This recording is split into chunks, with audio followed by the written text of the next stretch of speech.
sa Kin ba, yung Lindy's Diner, mahal-mahal na.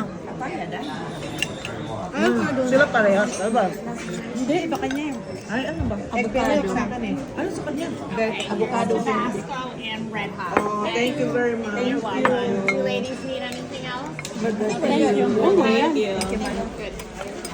Wala na ako ng pancake. Oo. Oo. Yes, masarap. May pupunti yan. Oo nga. Sirap day, oh. Mamaya, madaling ano yan, madaling kainin. Totoo pagka gumawa. Hindi siya messy. Ito nga. Kasi ito yung replacement ko sa potato. Ano mo, mamaya, balot mo na. Ano yung Hyundai? Avocado. Wala Binigay. kang... wala kang egg? Wala ka sa akin. Egg Benedict na sa kanya. Kasi wala kang protein. Egg Benedict. Egg na pwede. With avocado. Gusto ko avocado.